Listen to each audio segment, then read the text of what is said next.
chats here at Smithy TV in downtown Toronto with filmmaker Michael Jarvis. What initially inspired you to get into the business? My very first thing that got me into the business is going to sound kind of off and crazy, but it was my dad bringing me to see Star Wars. Oh. And we'd gotten actually late to the movie theater, and the film had already started. My dad talked to the ushers at the front. This is the point in time when people actually went to see movies. So he got us snuck in, and we watched half of the film. And next, you know, people were leaving. The usher came in, and my brother, well, I should say my dad, kind of like waved to him, and we stayed in, and we stayed there the whole day, and we watched that film. And I was kind of like in awe. It was like one of my first films I'd ever been to. I'd never been to a movie theater, so I was kind of like, boom. And I said from then on, I go, it would be kind of cool if I can make films. How did growing up on the East Coast influence your filmmaking later on? Oh, well, this is probably the huge part. Like most of the films that we do at DARCHIEN Pictures are, I would say, they're urban, historical, dance, those things. But they have some of them have historical bends, which I'm a little bit of a history nut. It was my grandmother, whom basically helped raise me when I was younger, and I used to go every summer to Annapolis Royal. Like, I was born in Montreal, je suis français. And every summer I'd go there, and she would tell me, she goes, well, why don't you make some stories about all these great black historical characters that they were here in Canada and helped forge this country? I go, who? I didn't know who they were. And basically up till that point, when I looked in history books in terms of understanding who like I was or black people was, the first thing I saw was a history book, and I saw a slave ship, and there was all these kind of like these people packed in like sardines, and they go, well, this is where you come from. And they're, okay, but how did they get on the boat? Where did they come from before that? So I've always, and you can ask my mother, I'm always asking why, where, why, digging. And I shot, my grandmother had a particular character in mind, which was Marie-Joseph Angelique, and she was a slave who, they say in Montreal, set fire to the entire city to run away from her master. But of course, she didn't set the fire. The fire didn't even happen at her place.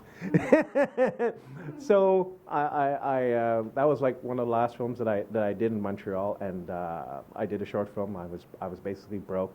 I couldn't get any financing and stuff like that. And right at that time, I got accepted to come down here, kind of like do a master's program down here in Toronto. So I hopped on the bus with all my stuff, and I came down. I mean, I love the Toronto Blue Jays too, right? Yeah. You know. Now, you can't get me to go for the Leafs. It's hard. I love you guys at the Leafs. My grandmother loves you, but I'm I'm from Montreal. I love Patrick. I'm sorry, Patrick Roy, and that's the way it goes for me. How did you meet Jeremy Hood, your partner? I was actually working on a show. We were working on this. It was on this series. The first time I met him, he was sitting inside a car, and he was typing away on something. And I got to introduce him. And he go, yeah, you know, you're doing these films and stuff like that. You know, you should talk to this guy. So we essentially started talking. I was like working on a show with him, and then it just went from there. We kind of said, you know what, you know, let's write some of these ideas. So for the last, I would say about 5-6 years, we've been writing all these scripts. So I think we're hovering around the 10-12 range. We have that Underground Railroad one in development at Telefilm. We have Sud Sutherland came on board, who's a story editor. And we have Sharon Old Edwards, who's also come on board as a story editor too. We got a War of 1812 flick. We have Angelique feature, and then we actually just came back from Halifax last week, and we're actually finishing a script on the colored hockey leagues that happened in Nova Scotia. Because as we know, hockey started in Nova Scotia, but at the same time there was a league for colored players, and specifically for colored players because they weren't allowed. It was segregated back then, and they weren't allowed to play hockey on the ice with white players who were already playing like curling and shinny and all those different games. But these guys, it's really not a film about that they couldn't play. It was more a film. It's more a film about what they were able to bring to the game, as every other culture in Canada does. You know, hockey it belongs to Canada for a reason, because everybody's been able to put a piece of their essence into the game, and that's what kind of makes this country so cool. And you have some very interesting family history as well. Tell me a little bit about that. Okay, the family history. Where do I start? Well, the obvious thing, my last name Jarvis. Here in Toronto, there is a Jarvis Street. And as the story goes, William Jarvis, who is one of Canada's first Ontario legislatures, part of his family owned some of my family. They actually purchased them from Africa. And they originally settled in the United States, and they were on the side of the British loyalists.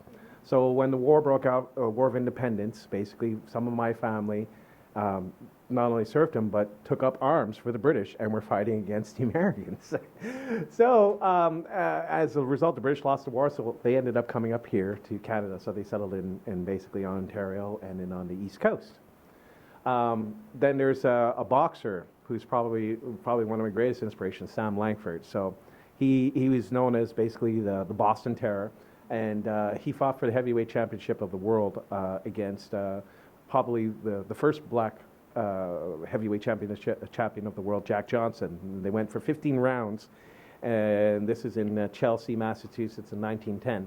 And I'm proud to say the Canadian, my uncle Sam Langford, knocked him out in the 8th round. But then Jack Johnson got back up and then knocked him down. But as the story goes, after that fight, Jack Johnson did not want to fight my uncle Sam again. And my Uncle Sam chased him all around the world to try and get another bout. And while he was doing this, he actually was starting to go blind in one eye, but he was still fighting and top contender. So what he would do in some instances is memorize the footsteps of the fighter so he would be able to knock them out. And is that in a project that's in development? Yes. Well, there's a couple of them. There's definitely I learned the story actually from my dad. My dad passed away when I was here in like 2007. I didn't grow up with my father, but I learned some great valuable lessons about him. And one of the things when I was younger is, first time I got into a fight at school, he came back, I go, what? He goes, did you hit him back? What'd you do? He goes, next time you got to hit him like your Uncle Sam. I go, who's Uncle Sam? And then, I always thought, sometimes you think that, your parents are barking at you or they're just telling you these things and you're going, yeah, yeah, yeah. And it was kind of like that, yeah, yeah, yeah attitude. But then I step back and listen. I go, wait a second. I go, what he was saying is actually true. Mm-hmm. I'm kind of like head over heels fighting all these things because it helps me feel whole, but it's also things I want to pass on to other people. And these are life experiences that you can use. And I think a lot of film, like when you're shaping ideas and stories and structure, it's about those life experiences.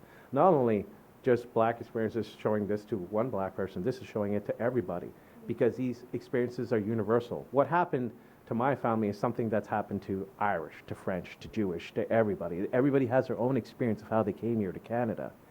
And it would be great, I think, I'm not saying that we only should do period pieces, but if we were allowed as Canadians to express those ideas about our pride about being Canadian.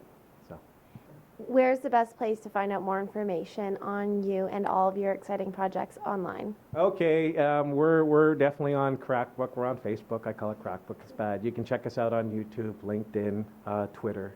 You can look up Darchien, or you can look up Mikey J. Most people know me as Mikey J. So you're welcome to do that. And thank you very much to the DGC and all you guys out there, the Writers Guild, guys at IATSE, all you guys for showing your support and following me, and we'll have more pictures soon.